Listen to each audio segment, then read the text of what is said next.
Hi, I'm Mike, product manager at Python Protective Sleeve and Covers. Today I'm here to introduce one brand new product that we're introducing to the market, the ice fishing market. As you can see, I'm standing in front of an ice house with two 30-pound propane tanks and the aluminum box.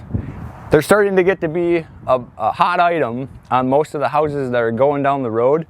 So not only did we introduce some covers that we can use without the aluminum box, but we also introduced a cover or heating element that we can put on the inside of this aluminum box.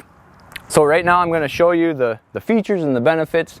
There's some other types of insulation out there that you can actually put on the inside of the box, but the intent is that this heating element, you'll be able to put it right around the tanks and you won't need any sort of insulation on the inside of the box itself.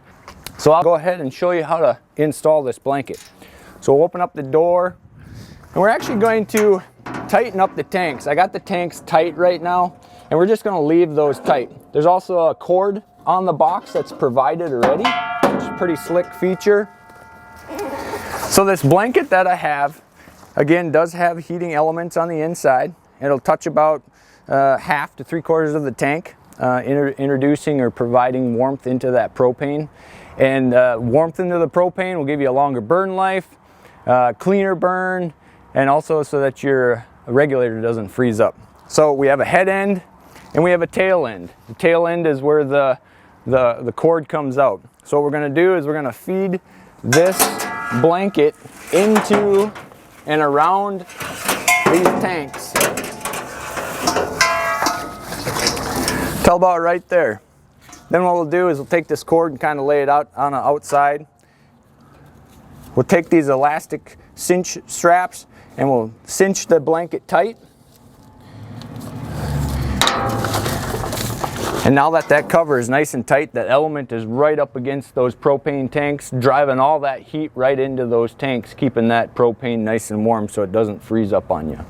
Then what you'll do is you just take this cover, close her up, got a nice fit, nice functionable heating element.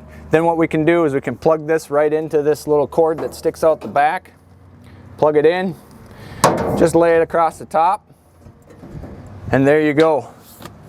Nice, beautiful cover. Again, you don't need to have any insulation on the inside. This cover is your insulation and your heating element. It's regulated by itself. It knows when to turn on, it knows when to shut off. In the summertime though, there's no reason to have it plugged in or any of that type of stuff. So use it in the winter when it's nice and cold. Keep that propane working functionally great, and no regulators will freeze up on you.